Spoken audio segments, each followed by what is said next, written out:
हिंद साथियों, अगर अभी तक आपने हमारे चैनल शोषित जंग को सब्सक्राइब नहीं किया है तो सब्सक्राइब जरूर करें और बेल आइकन दबाना ना भूलें ताकि हर लेटेस्ट धमाकेदार खबरों की अपडेट आप तक पहुंचाई जा सके।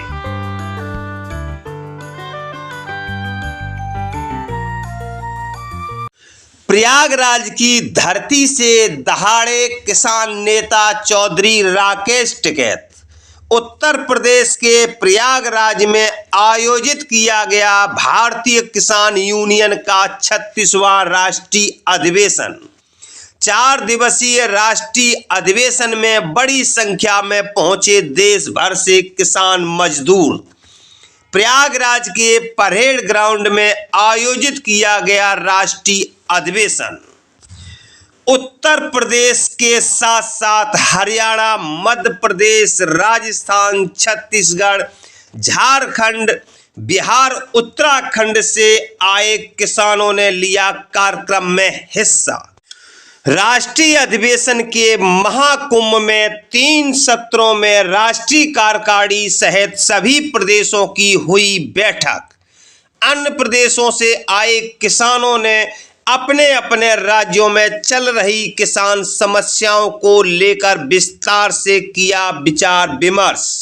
इस अवसर पर छत्तीसगढ़ के किसानों ने हसदेव में चल रहे आंदोलन पर किया विचार साझा।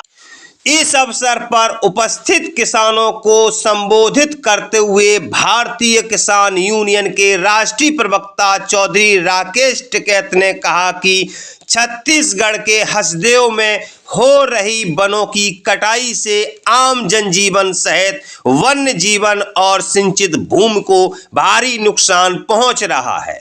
यहां पर जंगली जानवर बस्तियों में पहुंचने लगे हैं और उन्हें उजाड़ने का काम कर रहे हैं। मानव जीवन को भारी खतरा है। पशु पक्षी वनों की कटाई से पलायन को मजबूर है। सरकार पूंजीवाद को बढ़ावा देकर किसान मजदूर आदिवासी की आवाज को दबाना चाहती है। हम छत्तीसगढ़ के किसान आदिवासियों के साथ हैं और हसदेव के इस लड़ाई में उनके कंधे से कंधा मिलाकर चलेंगे। अगर कोई बड़े आंदोलन की जरूरत पड़ी तो वह भी देश भर में किया जाएगा। चौधरी राकेश टिकैत ने इस अवसर पर राष्ट्रीय अधिवेशन में लिए गए निर्णयों की भी घोषणा की। इससे पहले भारतीय किसान यूनियन के राष्ट्रीय प्रवक्ता चौधरी राकेश टिकैत ने उत्तर प्रदेश के रायबरेली में आयोजित कार्यक्रम में हिस्सा लिया। देखिए रायबरेली में आयोजित किसान महापंचायत को संबोधित करते हुए क्या कुछ बोले भारतीय किसान यूनियन के राष्ट्रीय प्रवक्ता चौधरी राकेश टिकैत। साथियों, समस्त पदाधिकारी, हमारी माताएं बहनें, पत्रकार बंधु और पुलिस प्रशासन के लोग, देखो मुद्दे बहुत हैं।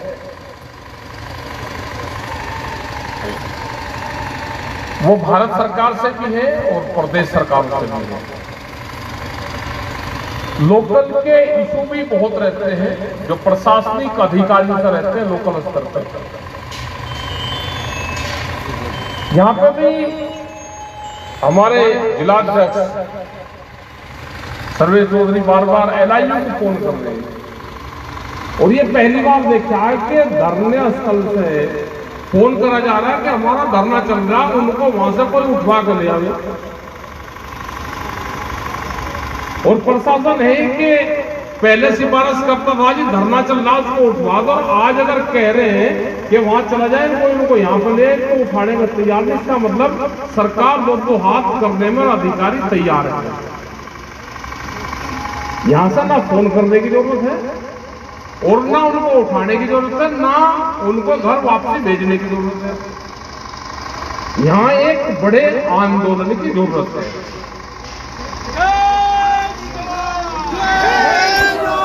ना LIU को बताने की जरूरत है कि वे आए, उनको जहां बैठे इलाहाबाद में निर्णय ले लो या तो DM के वहां का ही निर्णय ले लो।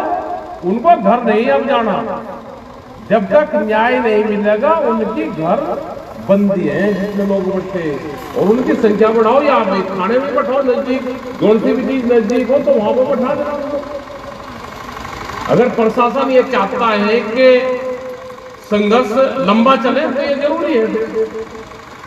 अपने काम पे ध्यान दो, अपने गांव कमेटी बनाओ, अपने संगठन को मजबूत करो।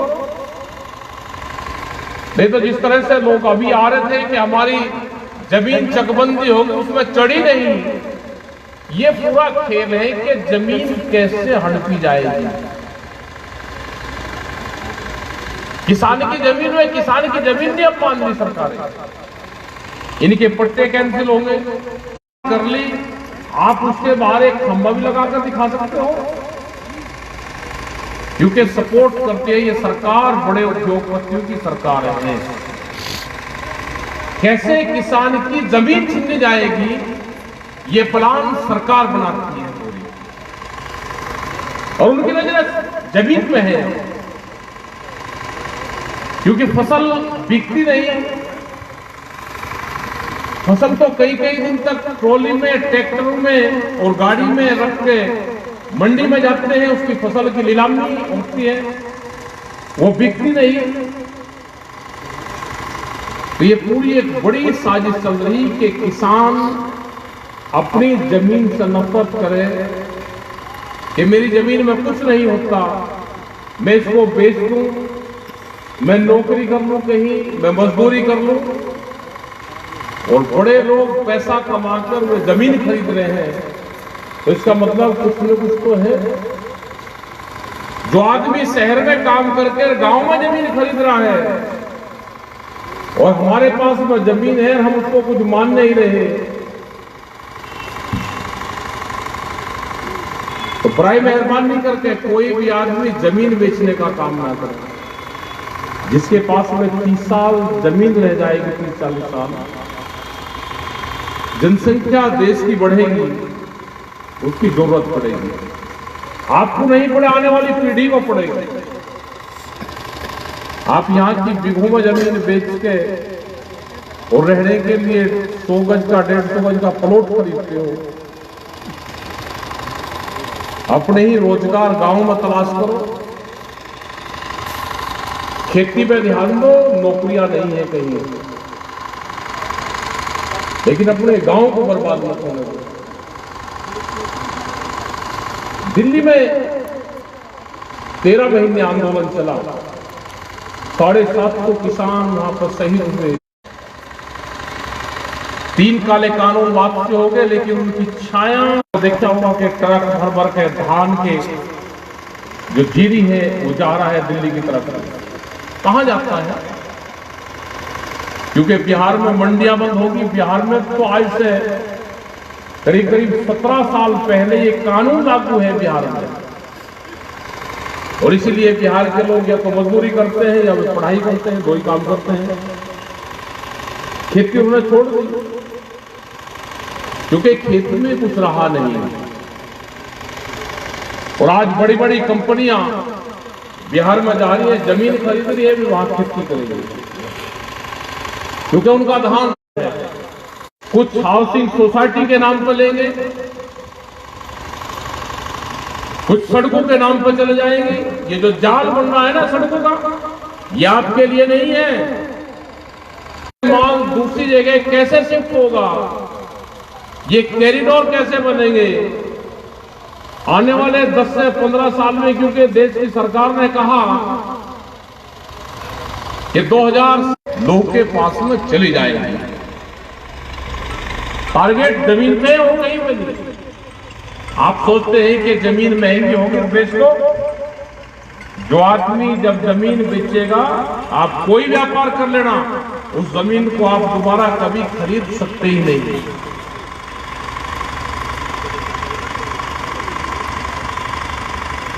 बहुत सी पॉलिसी सरकार की है, वो बीज के माध्यम से मारेगी।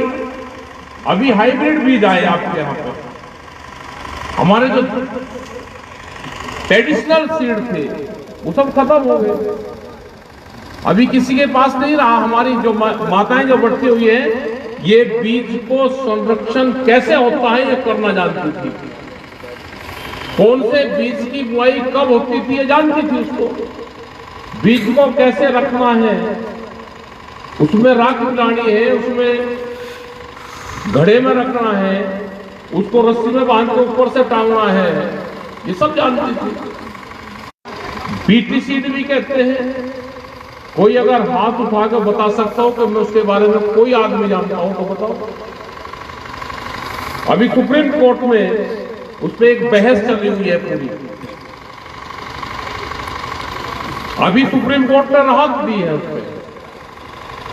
बहस कहीं पे जो सरसों का तेल जिसको आप कड़वा तेल बोलते हैं उस पर बहस चल रही है। जीएम मस्टर्ड जो सरसों है उसमें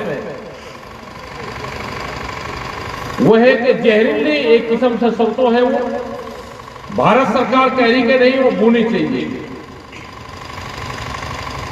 किस तरह के हैं कि जैसे उसका पेड़ हम बोएंगे वो बड़ा होगा तो उस पर कोई कीट पतंग लगेगा तो खाते ही उसके फूल को, उसको तने को, क्योंकि पेड़ जहरीला होगा वो मर जाएगा।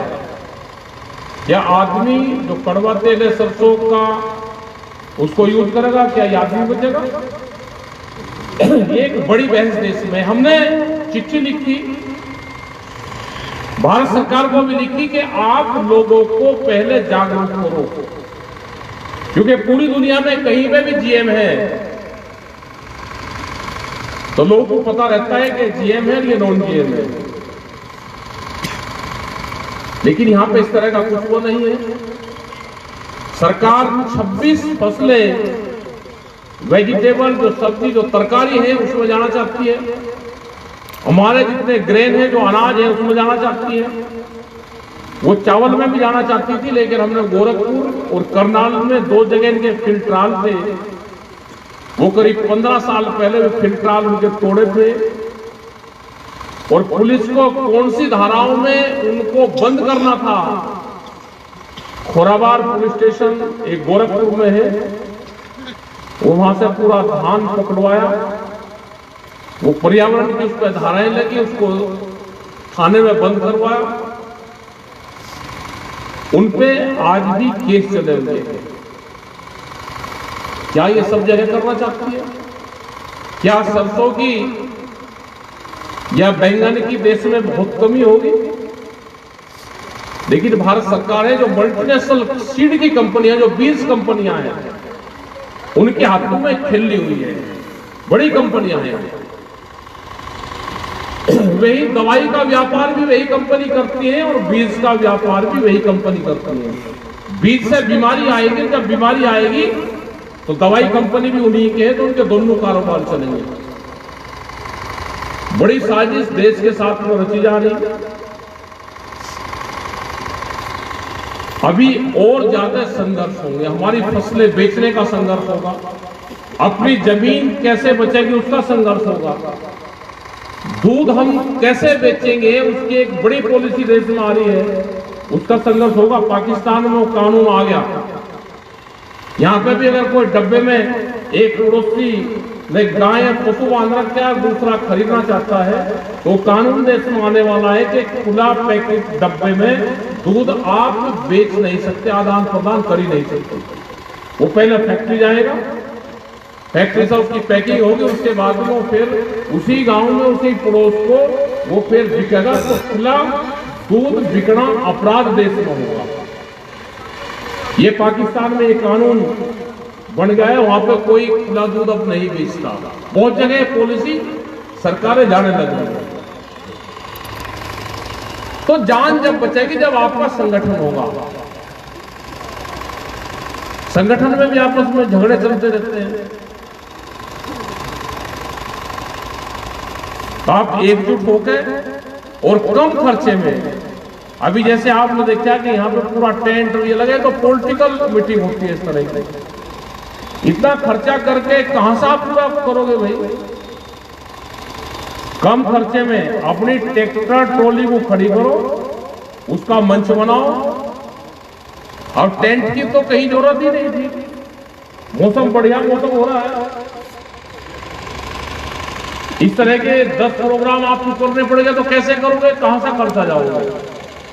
ये गुलदस्ते फूल दे के काम चल जाएगा यार। आज के बाद में कोई भी इस तरह का प्रोग्राम कहीं पे नहीं होंगे। हल्के प्रोग्राम, ये 1.5 लाख रुपए प्रोग्रामों में 2-2 लाख रुपए लगेंगे तो कौन खर्चा करेगा इसका? अपना कट्टू के जो खाद के कट्टे आते हैं उसके अपने पल बनाओ, उसमें बैठो, पेड़ के नीचे अपना मीटिंग कर लो गर्मी में, टेंट में उसमें काम नहीं चलते। आने वाला संघर्ष लंबा संघर्ष होगा। एमएसपी गारंटी कानून के लिए देश में एक बड़े आंदोलन की जरूरत पड़ेगी। जो दिल्ली में आंदोलन हुआ उससे बड़े आंदोलन की जरूरत पड़ेगी। एमएसपी गारंटी कानून बनवाने के लिए ये सरकार बनाएगी नहीं, दूसरे कानून रोज पास करेगी। क्योंकि इनको जो व्यापारी लोग हैं उनको फसल सस्ती मिलती है, महंगे में बेचते हैं, उनको नुकसान होगा। तो इसलिए भारत सरकार आपको दूसरे मामलों में उलझा कर रखेगी, आपको यात्राएं में उलझा कर रखेगी, आपको धार्मिक उद्यमात में उलझा कर रखेगी। लेकिन जैसे ही आप अपने काम की बात करोगे तो वो सरकारें नहीं करेंगी। अपने संगठन बनाओ, छोटी मीटिंगें करो, गांव स्तर तक आपको जाना पड़ेगा क्योंकि आपके दुश्मन बहुत हैं। भारत सरकार की सोच ये है कि बहुत से नए संगठन देश में खड़े होंगे। अभी जातिगत संगठन बनवाएंगे, अभी फसलों के अलग अलग संगठन बनवाएंगे, जिससे एसकेएम जो किसान संयुक्त मोर्चा है, जो भारतीय किसान यूनियन है, जो देश में अग्रणी किसान संगठन है, उनको कमजोर कैसे करा जाए, ये आने वाली उनकी बड़ी प्लान है। कैसे जातियां आपस में लड़ेंगी, ये भी उनका बड़ा प्लान है, उस प्लान में लगे हुए हैं। कैसे संगठन आपस में लड़ेंगे, वो भी लगे हुए हैं। आप ही के तरह के नाम लेके आप ही की तरह की बात करेंगे, इसी तरह से आंदोलन करेंगे, फसलों की बात करेंगे, वे भी धरने पर प्रदर्शन करेंगे। लेकिन सरकार के लोग होंगे, सब पार्टी उसी एजेंडे में शामिल है। छत्तीसगढ़ में भी आंदोलन चल रहा था, दूसरी पार्टी की सरकार थी, हसदेव के जंगल वहां पर थे, उस सरकार से भी आंदोलन 3 साल चला और जो मुख्यमंत्री बनाया। और हसदेव बिहार में भी दूसरी सरकार है, मंडी की लड़ाई वहां पे भी चल रही, 19, 20 और 21 तारीख के प्रोग्राम है। मंडियां नहीं है वहां पे भी संघर्ष चल रहा। तो क्या देश में पूंजीपति हावी है? क्या पूरी दुनिया में पूंजीवाद हावी होता जा रहा है? क्या देश में भारत सरकार ने जो लेबर एक्ट में संशोधन करा वो इसीलिए करा कि देश को लेबर कंट्री बनाया जाए? क्या एजुकेशन, हाई एजुकेशन वो अलग रहेगी और जो गांवों में पढ़ाई जाएगी वो पढ़ाई दूसरी रहेगी? क्या मेडिकल फैसिलिटी गरीब की अलग है और अमीर की अलग है? जो अंदर और जो डिफरेंसेस हैं ये बढ़ रहे हैं और ये बढ़ेंगे। ये तो क्रांतिकारी क्षेत्र आया था। जिस भी क्षेत्र में जाएंगे, आजादी की लड़ाई में बहुत से लोगों ने आंदोलन किए और शहीद हुए, ये वही क्षेत्र है। किसान आंदोलन के लिए भी आपको संगठित रहना पड़ेगा। आपके साथ में दूसरे लोग भी आएंगे, वो चाहे ट्रांसपोर्टर हो, वो छोटा दुकानदार हो, वो किसान हो, वो मजदूर हो,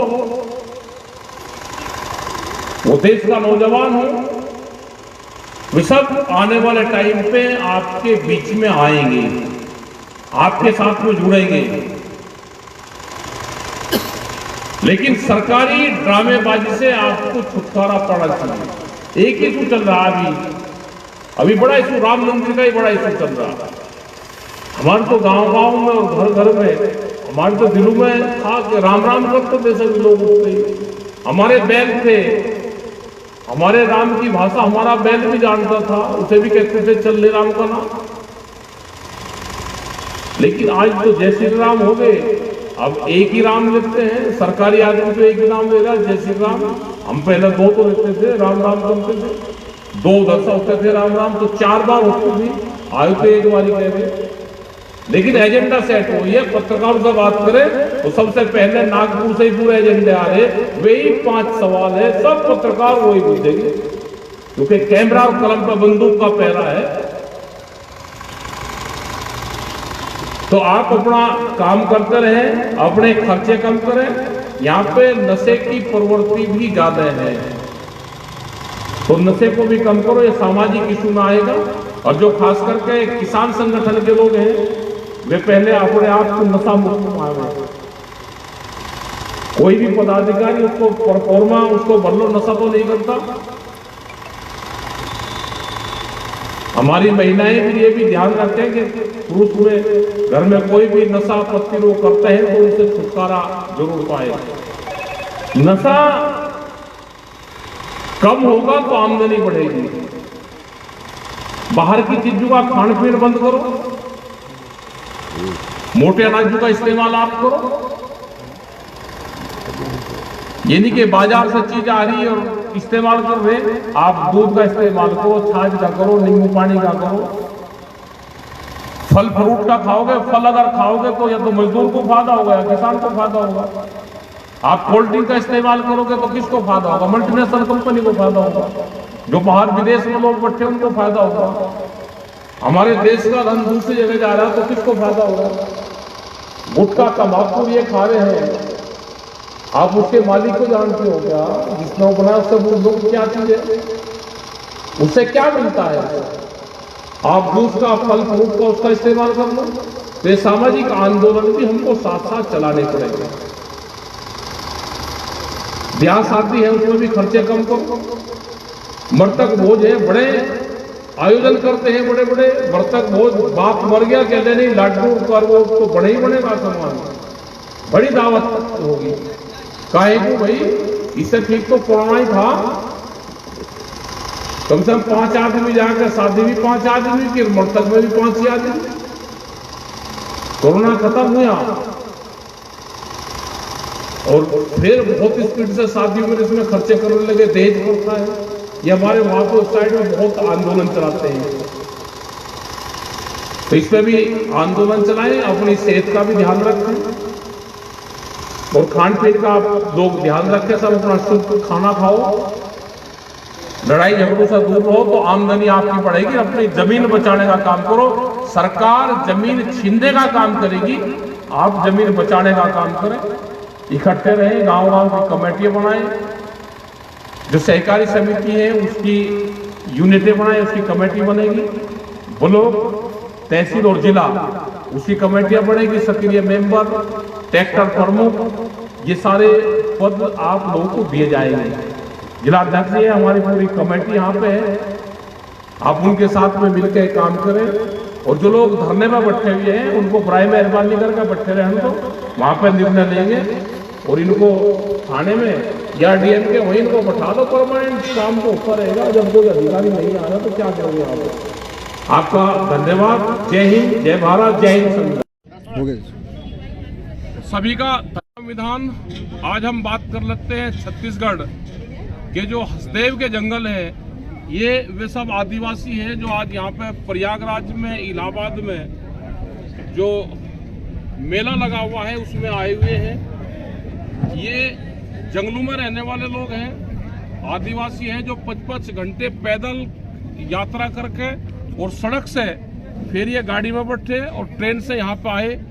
ये पूरा जो दस्तावेज है ये उन्होंने दिखाए कि जो हसदेव के जंगल जो कटेंगे, जो हसदेव नदी है, जैसे ही जंगल कटेंगे कोल माइन वहाँ पे चालू होगी तो उससे करीब 150 किलोमीटर का जो क्षेत्रफल है, जो नदी है वो नदी खत्म होगी, नदियों के स्रोत खत्म होंगे और 150 किलोमीटर की भूमि जो सिंचित जमीन है, जो सिंचित होती है उस नदियों से, वो पूरी खत्म होगी। पर्यावरण को कितना नुकसान होगा वो वहाँ पर जाके देखने से ही पता चलता है, क्योंकि ये 1,70,000 हेक्टेयर में फैला हुआ एक किस्म का जंगल है। ये सुप्रीम कोर्ट का भी वो है कि इसका पूरा सर्वे करा जाए, लेकिन सरकारें जो है वो स्टेट गवर्नमेंट और भारत सरकार उन जंगलों को काट के कोल माइन वहाँ पे चलाना चाहती है। उससे पूरे आदिवासी पूरे क्षेत्र है ये बर्बाद होंगे। और जिस दिन वहाँ पे उन्होंने करीब 70 एकड़ कितना काटा उन्होंने हेक्टेयर, 92 हेक्टेयर जंगल एक ही दिन में काटा। जो वहाँ से हाथियाँ थे वे हाथी वहाँ से निकले और उन्हें 10 घर उसी दिन तोड़ फोड़ कर ही उनको तोड़ा, 10 घरों को नष्ट करा हाथियों ने और एक आदमी की जान वहाँ पे ली। तो जंगल से हाथी और जो जानवर वहाँ से निकल कर जाएंगे तो द्वंद्व युद्ध वहाँ पे मानव और हाथियों का होगा, ये निश्चित है। पर्यावरण को कितना नुकसान होगा, इंटरनेशनल स्तर पे हमारी क्या छवि जाएगी, तो ये सब देखने वाली चीज है। ये सारे लोग वहाँ से ही है, आदिवासी क्षेत्र से है, ये मूवमेंट को उसको चलाते हैं। ये रोकने की कोशिश करते हैं तो पुलिस इनको घरों पर जाके कैद करती है, इनके साथ मारपीट करती है, इनके ऊपर पर्चे दर्ज करती है। जो सरकार पहले वाली सरकार काम करती थी वही ये सरकार भी अपना काम कर रही है। तो इसका मतलब ये हुआ कि देश को पूंजीवाद चला रहा है, पूंजीवाद देश पे हावी है। जल जंगल जमीन की जो लड़ाई थी उसके लिए संघर्ष ज़्यादा तेज करना पड़ेगा। हम हसदेव के जंगल बचे उसके लिए एक प्रस्ताव यहाँ पे इलाहाबाद में करेंगे कि उस संघर्ष में हम साथ में रहेंगे और उन जंगलों में भी हम जाएंगे, इन सब के बीच में हम जाएंगे, उनके गाँव में जाएंगे जहाँ से जो जंगल है हमको बहुत से चीज़ें जंगलों से मिलती है। जो अमचूर है, जो खटाई है, जो आम है वो हमको वहाँ से मिलता है, इमली हमको वहाँ से मिलती है, तेंदुआ पत्ता हमको वहाँ से मिलता है और भी महुआ वो वहाँ से मिलता है और भी बहुत जड़ी बूटी उन जंगलों से हमको मिलती है। ये आदिवासी जंगलों से बाहर कैसे रहेंगे ये आने वाला भविष्य बताएगा। हम इन आदिवासियों के साथ में हैं, जो भी इनका संघर्ष होगा, जो लड़ाइयाँ होगी, हम उस संघर्ष में इनके साथ में रहेंगे। अगर ये आंदोलन करते हैं तो इनको माओवादी कहते हैं, आंदोलन नहीं करेंगे तो इनके घर जमीन जायदाद इनकी सब जाएगी। तो एक संघर्ष इन आदिवासी हसदेव और छत्तीसगढ़ के लिए। धन्यवाद। जय हिंद, जय छत्तीसगढ़।